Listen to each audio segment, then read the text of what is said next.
Advocate Nivedita, Mahila Morcha നേതാവ് നമ്മളൊപ്പം ചേരുകയാണ്. Advocate Nivedita, ഈ ഹെമ കമ്മിറ്റി റിപ്പോർട്ടാണ് ഇപ്പോൾ പുറത്തു വന്നിരിക്കുന്നത്. വർഷങ്ങളുടെ കാത്തിരിപ്പിന് ശേഷമാണ് ആ റിപ്പോർട്ട് പുറത്തു വന്നത്. വലിയ ഞെട്ടിപ്പിക്കുന്ന യാഥാർത്ഥ്യങ്ങളാണ്, വസ്തുതയാണ് ആ കമ്മീഷൻ റിപ്പോർട്ടിൽ പരാമർശിക്കപ്പെടുന്നത്. എങ്ങനെ കാണുന്നു ഈ ഒരു റിപ്പോർട്ടിനെ താങ്കൾ? ഇത് 2019 മുതൽ ഈ ഹെമ റിപ്പോർട്ടിനെ പൂഴ്ത്തിവെച്ചുകൊണ്ട് ആരെ സംരക്ഷിക്കുകയായിരുന്നു മുഖ്യമന്ത്രിയെ എന്നുള്ളത് ഉത്തരം പറയേണ്ട ഒരു സാഹചര്യം എന്ന മുഖ്യമന്ത്രിയോട് ഇവിടുത്തെ സ്ത്രീകൾ കുറ്റപ്പെടുത്തുന്ന അവസരം കൂടിയാണ് പറയാതെ വയ്യ. ഇവിടെ ഈ കമ്മീഷൻ റിപ്പോർട്ടിലൂടെ തെളിയുന്നത് വലിയ രീതിയിലുള്ള പീഡകരുടെ മാഫിയ സ്വാധീനത്തിൽപ്പെട്ടിരിക്കുകയാണ് കേരളത്തിലെ ഭരണാധിപന്മാർ എന്നുള്ളത് തന്നെയല്ലേ. ഇത്രയും കാലം ഇത് മൂടി വെച്ചുകൊണ്ട് വേട്ടക്കാർക്ക് വേണ്ടി എന്ത് പണിയായിരുന്നു ഇവിടുത്തെ അധികാരികൾ ചെയ്തിരുന്നത് എന്നുള്ള ചോദ്യം ചോദിക്കുവാൻ ഇവിടുത്തെ സമൂഹം ഒന്നിച്ച് തയ്യാറാവുന്ന ഒരു സാഹചര്യമാണ് കേരളത്തിൽ ഇപ്പോൾ നിലവിലുള്ളത്.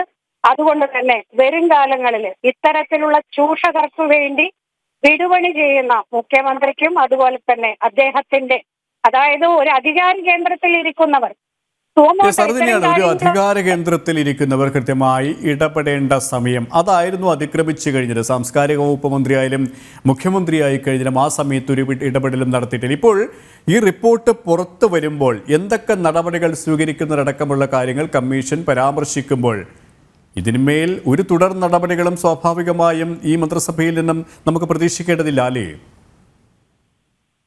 തീർച്ചയായിട്ടും അത്തരത്തിൽ ഒരു കാര്യവും ഇവിടെ ഉണ്ടാകുമെന്നുള്ള പ്രതീക്ഷ നൽകുന്നതല്ല.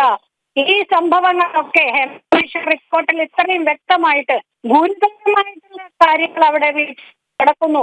സ്ത്രീകളെ ഒരു മാഫിയ ഗാങ്ങിന്റെ വലയത്തിൽപ്പെടുത്തിക്കൊണ്ട് ഇത്തരത്തിൽ ചൂഷണം ചെയ്യുന്ന സാഹചര്യമുണ്ട് എന്ന് അറിഞ്ഞിട്ടും ഇത്രയും നാള് മൗനം വഹിച്ചവര് ഇനി അങ്ങോട്ട് എന്ത് ചെയ്യാൻ സാധിക്കും എന്നാണ് നമ്മൾ കരുതേണ്ടത്. അവർ എന്തുവേണ്ടി നിലകൊള്ളും എന്നുള്ളത് ഈ കഴിഞ്ഞ കാലങ്ങളിൽ നമ്മൾ കണ്ടതല്ലേ. 2019 ഇത്രയും കാലം എന്ത് നടപടിയാണ് ഈ കാസ്റ്റിംഗ് കൗച്ചിനെതിരെ ഇവിടെ സ്വീകരിച്ചിരിക്കുന്നത്? ആ റിപ്പോർട്ട് കൊണ്ടുവന്ന് കുറഞ്ഞത് അതിലെ പരാതിക്കാരെ അല്ലെങ്കിൽ അതിലെ മൊഴി നൽകിയവരെ അല്ല നമ്മൾ ഉദ്ദേശിക്കുന്നത്.